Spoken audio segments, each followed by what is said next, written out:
আসসালামু আলাইকুম বন্ধুরা, তোমরা সবাই কেমন আছো? আশা করি ভালো আছো। তোমাদের সাথে নতুন এটি রেসিপি শেয়ার করার জন্য চলে আসলাম। এই তো ইলিশ মাছ নিয়েছি। ইলিশ মাছগুলো আমি কেটে নিয়েছি। দেখো, ইলিশ মাছটা অনেক তরতাজা ছিল, খেতেও ভারী মজা ছিল ইলিশ মাছটা। এই তো ইলিশ মাছটা আমার মতো আমি পিস করে নিয়েছি বন্ধুরা। দেখো কত সুন্দর মাছটা ছিল, তোমরা হয়তো দেখেই বুঝতে পারছো। মাছটাও বেশ বড় ছিল। এখানে আমি দুইটা মাছ কেটে নিয়েছি, দুইটা মাছই বেশ বড় ছিল, হয়তো তোমরা দেখেই বুঝতে পারছো।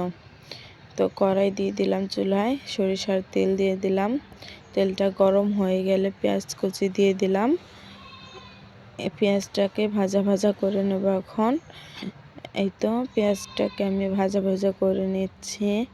আবার পেঁয়াজের ভিতরে একটু লবণ দিব, সামান্য পরিমাপে লবণ দিয়ে তারপরে নাড়াচাড়া দিব।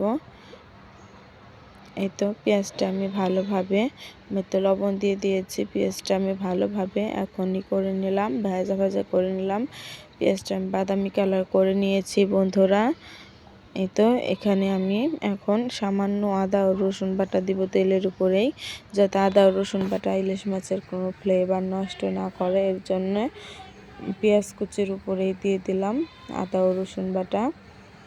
এই তো আদা ও রসুন বাটা দিয়ে সামান্য একটু নাড়াচাড়া দিয়ে পানি দিয়ে দিয়েছি। পরিমাপ মতো পানি দিয়ে দিলাম, একটু বেশি করেই পানি দিয়েছি। এই তো এখানে কাঁচামরিচ কুচি দিয়ে দিলাম।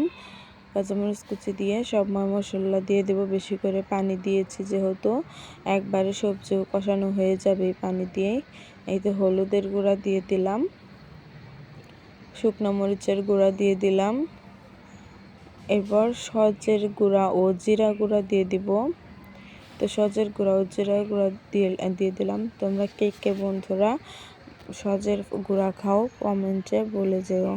অনেকে আছে সজের গুঁড়া দেওয়া তরকারি খেতে পারে না, আবার অনেকে আছে সজের গুঁড়া না দিলে তরকারি খেতে পারে না। এই তো আমরা তো সজের গুঁড়া খাই, এর জন্য সজের গুঁড়া দিয়ে দিয়েছি বন্ধুরা।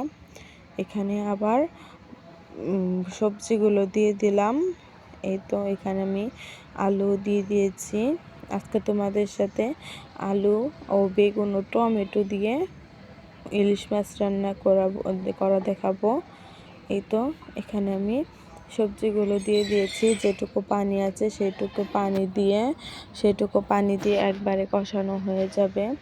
এই তো এখানে আবার আমি একবারে যেটুকু পানি দিয়েছি সেটুকু পানি আমার প্রায় শুকিয়ে গেছে।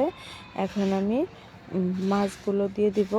এই তো এখন আমি মাছগুলো দিয়ে দিয়েছি। আমার সবজিগুলো কষানো হয়ে যাওয়ার পর মাছগুলো দিয়ে দিয়েছি। দেখো মাছগুলো অনেকগুলো হয়েছে সবজি দিয়ে মাছ দিয়ে। মাছটাও সামান্য কষিয়ে নিচ্ছি বন্ধুরা, বেশিক্ষণ লাগবে না কষাতে, তার কারণ মাছটা না হলে ভেঙে যাবে বন্ধুরা। এই তো আমার মাছটা প্রায় কষানো হয়ে গেছে। এখন আমি ঝোলের পানিটা দিয়ে দিব। দেখো মাছটা অনেক তরতাজা দেখে মনে হচ্ছে। এই তো আমি এখন ঝোলের পানি দিয়ে দিচ্ছি বন্ধুরা। তো ঝোলের পানি দিয়ে দিলাম। দেখো এখন ঝোলটাকে ভালোভাবে সেট করে নিব। এই পাশে পাশ দিয়ে লেগে পড়েছে সেগুলো ভালোভাবে ঝোলের সাথে মিক্সচার করে নেব। দেখো সুন্দর এখন বলক এসে গেছে তরকারিতে বলক আসার সাথে সাথে অনেকগুলো টমেটো কেটে রেখেছিলাম, সেই টমেটো কাটাগুলো দিয়ে দিলাম তরকারিতে। এই তো আমার তরকারিটা অনেকটাই প্রায় হয়ে গেছে, আবারও বলক এসে গেছে। এভাবে 15 মিনিটের মতো আমি ফুটিয়ে নিব। যেহেতু ইলিশ মাছের আজকাল তো ফ্লেভার কয়ই না, এর জন্য বেশিক্ষণ ফোটাবো না। মাছটা অনেক টেস্ট ছিল বন্ধুরা। এই তো আমার তরকারিটা এইভাবে আমি 15 মিনিট ফুটিয়ে নেওয়ার পর দেখো কত সুন্দর হয়েছে, টমেটোগুলো গলে গেছে কত সুন্দরভাবে বন্ধুরা। হয়তো তোমরা তরকারি কালার দেখেই বুঝতে পারছো তরকারিটা অনেক সুস্বাদু হয়েছে বন্ধুরা। দেখো মাছটাও অনেক সুস্বাদু ছিল বন্ধুরা।